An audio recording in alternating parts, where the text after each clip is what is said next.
Why doesn't my spouse listen to me? My name is Paul Friedman. I founded the Marriage Foundation, and I'm going to try and help you with this topic. I'd like you to have an open mind, though, because you're thinking that this is a particular problem, that all you have to do is solve this problem and everything else is fine. But we both know that that's not the case. We both know that that's not the only problem in your marriage right now. This is a symptom.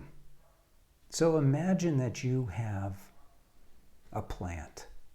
Let's say you have a strawberry plant, and it puts out shoots and it puts out strawberries.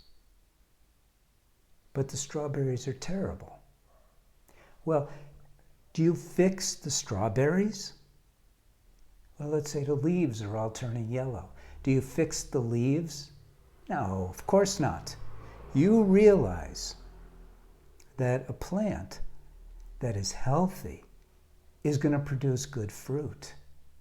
The foliage is going to be beautiful. And marriage is the same way. Marriage produces the fruit of happiness. And that's why you got married. You got married in order to be happy. So what's it telling you when your spouse doesn't listen to you? Is that the same level of respect that you got when you were dating? Were you someone while you were dating who didn't listen to the person you were dating? You weren't listening to them? Of course not. While you were dating, you did everything that you could to pay attention, to be caring, to be loving and supportive. All with the aspiration that you would someday be married, that you would have a family maybe, probably, and that from then on your life would be happy, fulfilled. You would feel contentment, no frustration like you are now, no anger or resentment like you are now. So now what you're doing is you're asking, how do I get my spouse to listen to me? You're saying, how do I get rid of this symptom? And the answer is truly to take a look at the marriage altogether. We get married, as I said, to be happier. Now, it's much deeper than that. We also get married so that we could learn how to love unconditionally, so we could feel that unconditional love, so we could experience love. And the venue of marriage is a perfect venue for that to happen. It should be very fulfilling. It should be very gratifying. It should be the happiest place in your life, but it's not. Just you're asking this one question says it all. It's not. And it's not your spouse's fault. And it isn't your fault. And when I say fault, you're not intentionally doing anything to undermine your marriage. But neither are you intentionally doing what you need to do in order to enhance the joy, happiness, and love within your marriage. Everything else in life, you take for granted that there's maintenance, that there's things you have to do. If you buy a car, if you get an apartment, buy a house, even buying clothes, you know the clothes are going to require maintenance. But you never thought about that when you got married. What kind of maintenance is required? You never got educated because we don't do that in our society. Hence, there's an over 50% divorce rate. And trust me, if you're starting to see these symptoms now, it's only going to get worse. So what do you do? Maybe you've already read some marriage books. In my humble opinion, and I'm sorry, most of them are baloney. They're put together in order to entertain you, to give you something that is entertaining because they want to sell the books. I come from a different place. I do. I used to be a divorce mediator. Okay, we're looking at 20 years ago. But I realized in the depths of my heart that the people who were coming to me shouldn't be getting a divorce. And so I made it my business to discover the principles of marriage so that I could espouse those to people and get them to understand how to be married.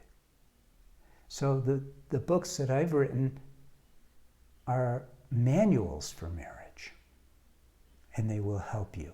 Now, if your marriage is really gummed up right now, and you're just starting with, my spouse doesn't listen to me, maybe you'll need a course, and you should look at our courses. But they are truly just for those who are sliding to divorce. And hopefully, based on this symptom, I would say probably you don't need a course, just the book. And the best thing for you to do is just start by saying, honey, I just got this book.